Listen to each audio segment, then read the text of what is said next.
I think we've proven over the last 2, 3, 4 years that going toe to toe in football in terms of these bigger nations, or even the likes of Greece, we can't do it. We need to be a bit more pragmatic. Roy Keane's man management skills. Yeah, it does. It worries me, especially with the younger lads. But I'm of a generation where I wasn't friends with all the managers I had, and the managers that motivated me the best were the managers that I had a bit of fear with.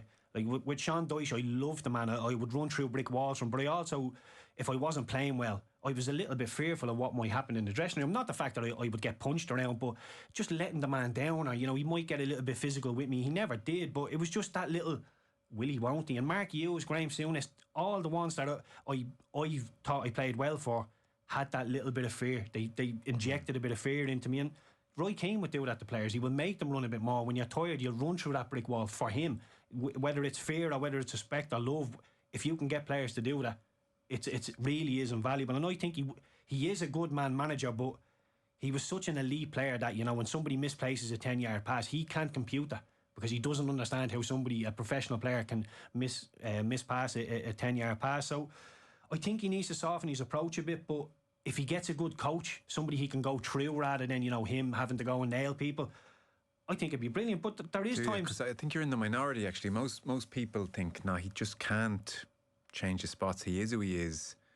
He'll alienate the players. It'll be full of rancour.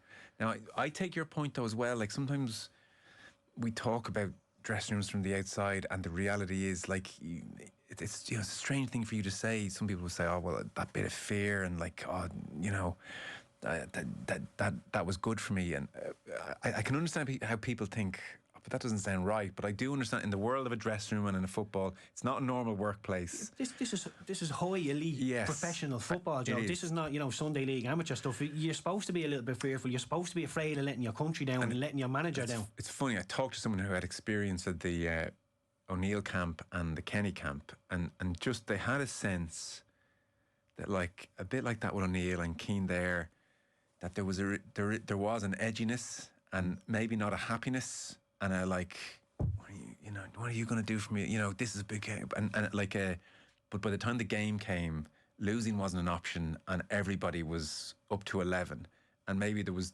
too much arm around the shoulders, and you did your best, and you're young, and it's in the Kenny camp, and so on the face of it, a HR person would say, well, the Kenny camp is the way to do things, especially with young players. But the footballer was sort of saying to me, yeah, but like when you're playing Wales and you have to win that game, you almost need everyone a little amped up, and so it's a strange chemistry that makes a successful dressing room.